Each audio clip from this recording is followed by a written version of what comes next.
নানা রকম অসুবিধার মধ্যে আমাদের জীবন এগিয়ে নিয়ে যেতে হয়। এই যে আশেপাশের শব্দ, আশেপাশের কথাবার্তা, ভয়েস ওভার দেওয়ার সময় অসংখ্য সমস্যা, তার মধ্যেও চেষ্টা করি প্রতিনিয়ত ভিডিও দেওয়ার। হ্যাঁ, হয়তো অতটা ভালো করে উঠতে পারি না, হয় না। আরে ভাই, আমি তো মানুষ, আমাকে দিয়ে সব কিছু পারফেক্ট হবে না। যেটা আমি পারবো সেটা আমার থেকে ভালো কেউ পারবে না। ঠিক তেমন সব ভালো তো একটা মানুষের মধ্যে থাকে না। তাই ভালো আর খারাপ এটা নিয়েই আমাদের চলতে হবে। যেমন ধরো, আমরা সবসময়, এটা আমি উদাহরণস্বরূপ বলছি, আমার কোনো ব্যক্তিগত ব্যাপার থেকে বলছি না। আমরা সবসময় বলি মেয়েরা অসহায়। সত্যিই তোমরা মেয়েরা ভেবে দেখো তো, সবসময় কি শুধু মেয়েরাই অসহায় হয়? কোনো পুরুষ অসহায় নেই? যে পুরুষের স্ত্রী মারা গেছে, অসময়ে চলে গেছে, সেই পুরুষটার কথা কি ভেবেছ? হ্যাঁ, জানি তারা বিয়ে করে বলে আমরা অনেক কথা বলি, কিন্তু কেন বিয়ে করে? ভগবান আমাদের মেয়েদের মধ্যে এমন একটা শক্তি দিয়েছে না, আমরা চাইলে আমাদের জীবন একা একা খুব ভালোভাবে এগিয়ে নিয়ে যেতে পারি, কিন্তু পুরুষরা সেটা পারে না। আমার মনে হয় যে যতই বলুক না কেন, পুরুষরা শক্তিশালী, পুরুষরা সাহসী, পুরুষরা এটা পারে, পুরুষরা ওটা পারে, কিন্তু একটা মেয়ের পারার কাছে পুরুষরা কিচ্ছু পারে না। তা না হলে একটা বাচ্চা রেখে একটা মা যখন চলে যায়, সবার আগে পুরুষটা চিন্তা করে একটা বিয়ে করতে হবে, তার সংসারটা চালাতে হবে। কেন সে চিন্তা করতে পারে না? সে তার সংসারটা চালাবে, তার সন্তানকে মানুষ করবে। কিন্তু একটা মা যদি মনে করে যে না, সে যদি দুটো বাচ্চা, তিনটে বাচ্চাও হয়, একটা মা যদি মনে করে সে খেটে তার সন্তানকে মানুষ করবে, সে নিজে তার সন্তানকে মানুষ করবে, সে কিন্তু হামেশাই সেই কাজটা করতে পারে। হ্যাঁ, জানি অনেক অসুবিধার মধ্যে দিয়ে সে সেই কাজটা করে, কিন্তু তবু কিন্তু করে। সেই কারণে আমি বলবো, মেয়েদের থেকে পুরুষরা বেশি অসহায়। তা না হলে তাদের সব সময় সঙ্গী চাই। সঙ্গী ছাড়া তারা এক পাও চলতে পারে না। এটা আমার নিজস্ব ব্যক্তিগত ব্যাপার, তাছাড়া আর অন্য কিছু না। ঠিক তেমন আর একটা ব্যক্তিগত ব্যাপার নিয়েও তোমাদের সঙ্গে আমি কথা বলতে পারি।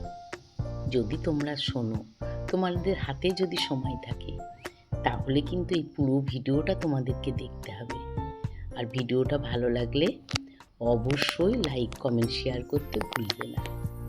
তোমাদের লাইক, কমেন্ট, শেয়ারে আমি তো একটু এগিয়ে যেতে পারবো। তাই সেই রকম বলবো, যে যেখান থেকে দেখছো, ফেসবুক থেকে দেখো কিংবা ইউটিউব থেকে যে সব বন্ধুরা দেখছো তাদেরকে বলবো একটু সাবস্ক্রাইব করে দেবে। ফেসবুক থেকে যেসব বন্ধুরা দেখছো তাদেরকে বলবো আমার পেজটাকে একটু ফলো করে দেবে। এই অনুরোধটা তোমাদের কাছে থাকলো। এরপরে বলি, অসহায়। আমরা সবসময় একতরফা অনেক কিছু বিচার করে থাকি, একতরফা সিদ্ধান্ত নিয়ে থাকি।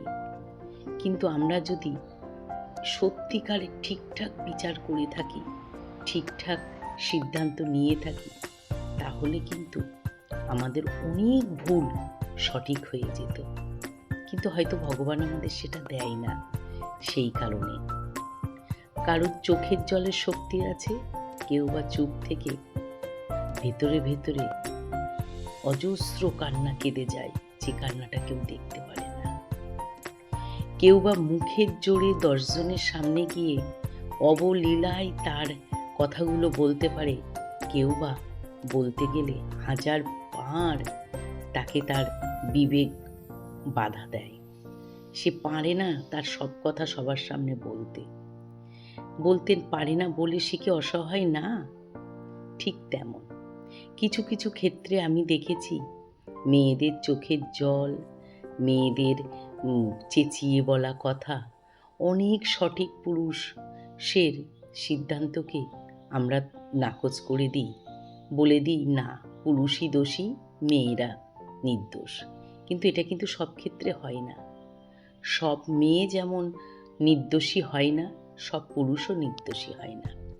তাহলে আমাদের সমাজে কিন্তু বেশিরভাগ এই ধরনের জিনিসে পুরুষরা কিন্তু একটু হলেও মনে হয় বঞ্চিত হয়। একটা মেয়ের চোখের জল দেখলে হাজারটা পুরুষ মহিলা এগিয়ে যায়। একটা ছেলের চোখের জল দেখলে কটা পুরুষ কটা মহিলা এগিয়ে যায় বলতে পারো? এটা আমার নিজস্ব ধারণা থেকে বললাম, সবটাই আমার ধারণা, অন্য কারোর না। আমি এই জিনিসগুলো অনেক দিন ধরেই দেখছি শুনছি, চতুর্দিকটা দেখে না আমার এই ধারণাগুলো হয়েছে। তোমরা কিন্তু আমার এই ধারণাগুলো শুনে বলো তো ঠিক না ভুল। নিজের সঙ্গে নিজে অনেক দিন দ্বন্দ্ব করছি যে এগুলো কি ঠিক না ভুল। কষ্ট দুঃখ কাদের নেই? পুরুষদের নেই না মহিলাদের নেই? পুরুষরা বেশি বঞ্চিত না মহিলারা বেশি বঞ্চিত? কারা বেশি বঞ্চিত? এই সুন্দর পৃথিবীতে সবাইকে সুন্দরভাবে থাকার অধিকার আছে। একতরফা একজন শুধু দোষ করেও নির্দোষী হয়ে যাবে আর একজন দোষ না করেও দোষী হয়ে যাবে, এটা তো ঠিক না। আমাদের বিচার ভাবনা একটু হলেও পাল্টাতে হবে আমার মনে হয়। আমাদের চারপাশে যেসব সমাজের যেসব ঘটনাগুলো ঘটছে সেগুলোর দিকে নজর পড়লে তোমরা হামেশাই জানতে পারবে। আসি তাহলে, ভিডিওটা ভালো লাগলে অবশ্যই কমেন্ট করে জানাবে। আমি চাই আমার ব্যক্তিগত এরকম অনেক মতামত তোমাদের সঙ্গে আমি শেয়ার করতে, যদি তোমরা অনুমতি দাও। তোমরা না বললে আমি কিছুই করতে পারবো না। আসি